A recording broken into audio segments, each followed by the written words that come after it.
یہ بھی سنت ہے رسول اللہ صلی اللہ علیہ وسلم کی، کسی کے گھر میں اگر غم ہو جائے کسی بھی طرح کا، موت کے ذریعے ہو یا اور کوئی واقعہ ہو، تو جا کر ان کو ہمت دلانا چاہیے، دلاسا دلانا چاہیے۔ دو بول کم سے کم ہم اپنے کسی بھائی کو انسانیت کے ناطے، اپنے دینی بھائی ہونے کے ناطے بول سکتے ہیں نا، اس میں کیا جا رہا۔ آج کل لوگوں کو اس کے واسطے بھی وقت نہیں ہے، بلکہ اظہار تعزیت کا طریقہ بھی لوگوں کو نہیں آتا۔ آج کل اموات ہونے پر جنازوں میں بھی آپ دیکھو، لوگ جس طرح قدیم زمانے سے شریک ہوتے آئے تھے ویسا نہیں ہو رہے، ٹائم نہیں ہے، بھاگ بھاگ بھاگ بھاگ ہے زندگی خالی۔ تو یہ ہمارے شریعت میں اس کے بڑے فضائل بیان ہوئے ہیں، تعزیت پیش کرنا، کسی کا جو ہے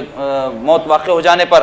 یا اسی طرح کوئی بیمار ہونے پر ان کی تیمارداری بولتے، دیکھ بھال کرنے کو بولتے، کرے تو بہت ہی ثواب ہے، اگر نہیں کر سکے تو کم سے کم ان کے جو ہے عیادت کرنا، عیادت بولتے جا کے خالی ان کی کیفیت پوچھنے، ان کی صحت پوچھنے، ان کو ہمت افزائی کرنے کو بولتے۔ حدیث شریف میں آیا ہے کہ اس کا بڑا ثواب ہے، فرشتے اس شخص کے ساتھ رہتے ہیں جب تک کہ وہ کسی بیمار مریض کے پاس جا کر ان کی عیادت کرتا ہے۔ تیمارداری کرنے والے کے لیے تو شریعت میں اتنی سہولت دی گئی ہے کہ نماز باجماعت دیکھو آپ، ہر مسلمان مرد کے اوپر واجب ہے نا، لیکن اگر کوئی کسی کی تیمارداری میں مشغول ہے اور کوئی اور دیکھنے والا نہیں ہے، مریض کو چھوڑ کے نہیں جا سکتا، تو جماعت معاف کر دی اس کو، اور بہت سارے اس کا اجر و ثواب احادیث میں بیان ہوا ہے۔ لیکن امت مسلمہ کا یہ حال ہے